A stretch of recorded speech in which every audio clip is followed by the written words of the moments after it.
नमस्कार दर्शकों, आपके साथ एक बार फिर से हाजिर हूं मैं विवेक शर्मा और आप देख रहे हैं उत्तर बंगाल एवं सिक्किम का 24/7 television news channel SK live. अब बढ़ते आज की प्रमुख खबरों पर विस्तार से। भारत में नवंबर में चरम पर होगी कोरोना महामारी। लॉकडाउन से कोरोना गति नहीं पकड़ सका। भारत में नवंबर मध्य तक कोरोना महामारी अपने चरम पर होगा।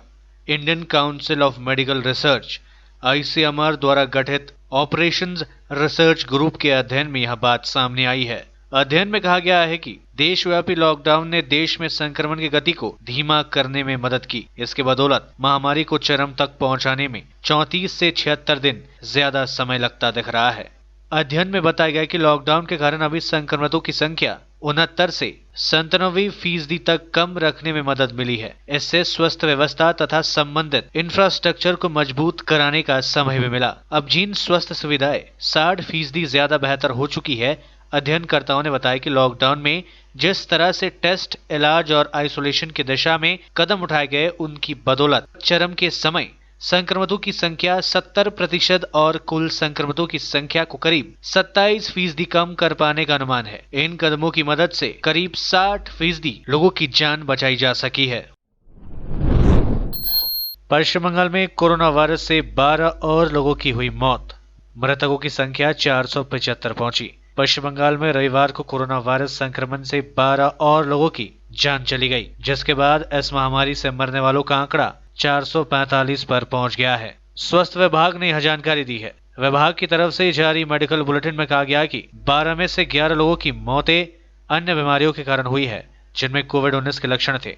मेडिकल बुलेटिन के मुताबिक संक्रमण के 379 नए मामले सामने आने के बाद राज्य में संक्रमण के कुल मामले 11,087 हो गए हैं। राज्य में 5,552 मरीज अभी तक संक्रमित है। बुलेटिन के मुताबिक पिछले 24 घंटे में कोलकाता में 6 लोगों की मौतें हुई, जबकि उत्तर 24 परगना, दक्षिण 24 परगना, हावड़ा, नादिया, पश्चिम मिदनापुर और दार्जिलिंग में एक एक व्यक्तियों की मौत हुई है।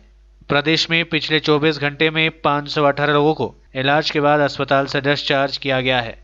इससे राज्य में इस महामारी से स्वस्थ होने वाले लोगों की कुल संख्या 5,060 पहुंच गई है। इसमें कहा गया है कि पिछले 24 घंटे में 9,026 नमूनों की जांच की गई है। देश में 24 घंटे में कोरोना के 11,502 नए मामले सामने, 325 लोगों की मौतें।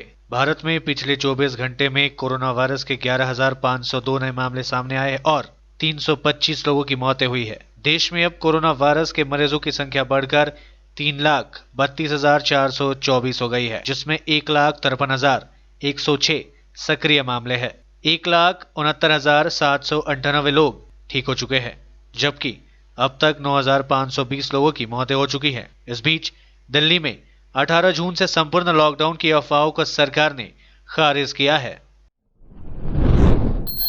पाकिस्तान के इस्लामाबाद में भारतीय उच्चायोग के 2 अधिकारी लापता। भारत और पाकिस्तान में बढ़ते तनाव के बीच इस्लामाबाद में भारतीय उच्चायोग के साथ काम करने वाले 2 भारतीय अधिकारी करीब 2 घंटे से लापता बताए जा रहे हैं। इन अधिकारियों की तलाश की जा रही है। बताया जा रहा है कि भारत ने अधिकारियों के लापता होने के मुद्दे को पाकिस्तान सरकार से उठाया है। इससे पहले नई दिल्ली में पाकिस्तान के उच्चायोग में काम करने वाले 2 अधिकारियों को जासूसी के आरोप में भारत ने पकड़ा था। इसके बाद से ही दोनों देशों के बीच तनाव गहरा गया है।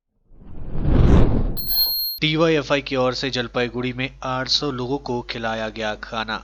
संकट की इस घड़ी में गरीबों की मदद के लिए हर कोई आगे आ रहा है। इसी कड़ी में भारतीय गणतांत्रिक युवा फेडरेशन यानी DYFI जलपाईगुड़ी लोकल कमेटी की ओर से जलपाईगुड़ी के 1 नंबर वार्ड में 800 गरीब लोगों के बीच खाने का वितरण किया गया। DYFI की तरफ से खिचड़ी बनाया गया था, उसके साथ अन्य सब्जी मिलाकर लोगों को प्रदान किया गया। DYFI जलपाईगुड़ी लोकल कमेटी के सचिव सामा सरकार ने बताया कि लॉकडाउन के दौरान भी वे लोग गरीबों की मदद लगातार करते आ रहे हैं और आगे भी इसी प्रकार की मदद वे करते रहेंगे।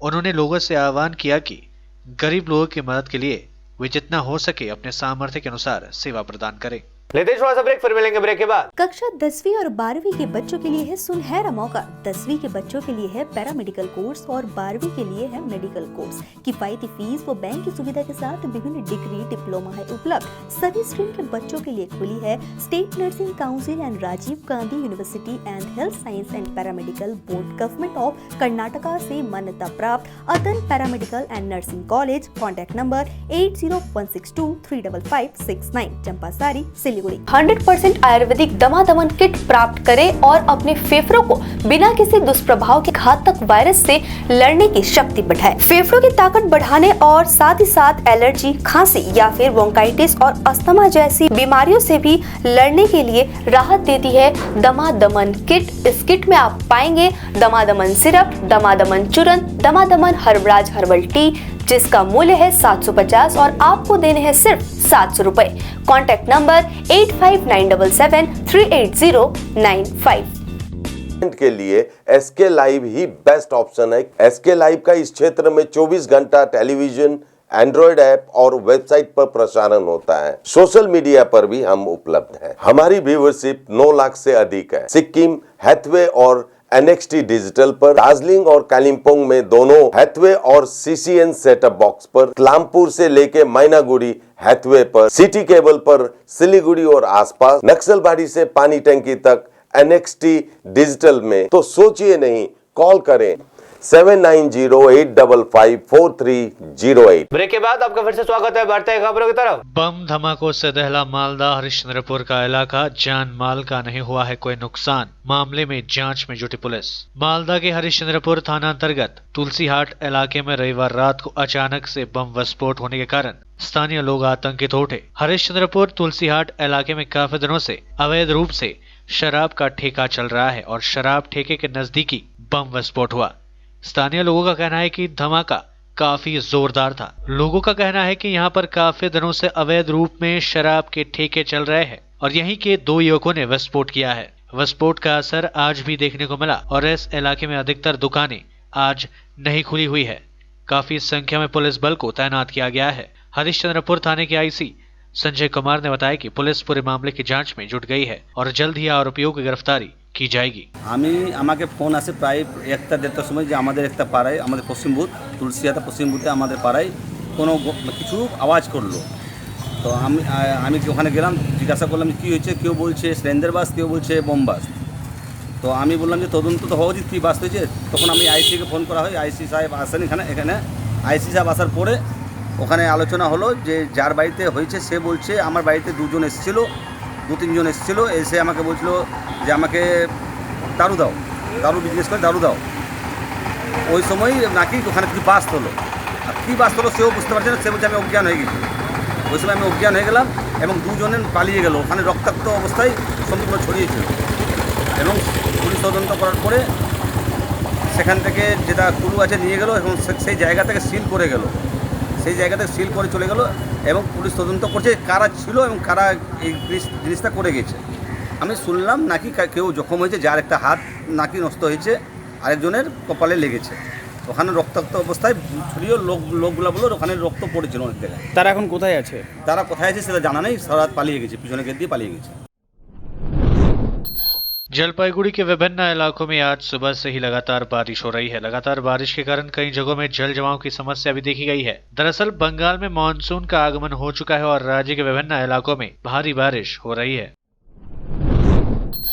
अनलॉक हुई मुंबई की लाइफलाइन। 86 दिनों बाद लोकल ट्रेन सेवाएं शुरू। 1200 की क्षमता वाले डिब्बे में 700 लोग ही बैठेंगे। सिर्फ जरूरी सेवाओं से जुड़े लोगों को यात्रा की अनुमति। कोरोना के 86 दिनों के बाद मुंबई की लाइफलाइन कही जाने वाली लोकल ट्रेन सेवा सोमवार से फिर शुरू हो गई। हालांकि अभी लोकल ट्रेन में सिर्फ जरूरी सेवाओं से जुड़े लोगों को ही यात्रा की इजाजत होगी। पहली लोकल सोमवार तड़के 5:30 पर चली। आज मध्य रेलवे की 200 लोकल ट्रेनें और पश्चिम रेलवे की 120 लोकल ट्रेनें चलेंगी। शनिवार को मुंबई में लोकल ट्रेनों को शुरू करने के लिए रेलवे अधिकारियों की एक बैठक हुई। इसके साथ ही लोकल शुरू करने का निर्णय लिया गया।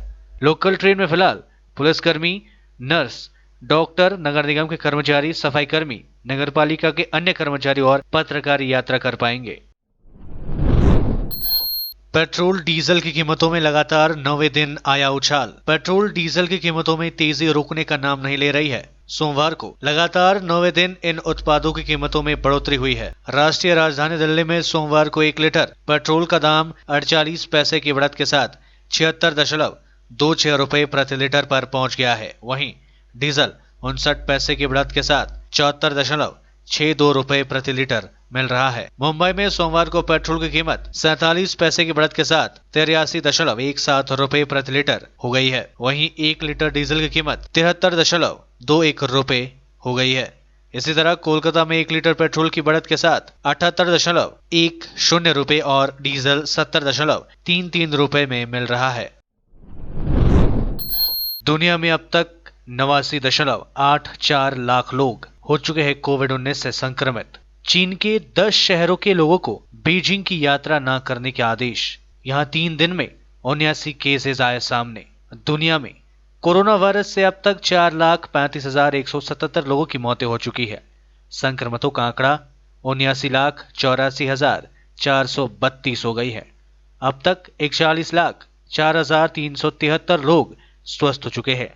चीन की राजधानी बीजिंग में रविवार को 3 दिन में 57 नए मामले सामने आए। अब 10 शहरों के प्रशासन ने अपने नागरिकों से कहा है कि वो अगले आदेश तक बीजिंग की यात्रा से परहेज करें। राजधानी के 3 बड़े होलसेल मार्केट पहले ही बंद किए जा चुके हैं। हार्बिन और डालियन समेत चीन के 10 शहरों ने अपने नागरिकों से कहा है कि वो अगले आदेश तक बीजिंग की यात्रा ना करें। आज के लिए बस इतना ही और मुझे दीजिए इजाजत और देखते रहिए SK लाइव, आपका समय आपकी खबर। धन्यवाद।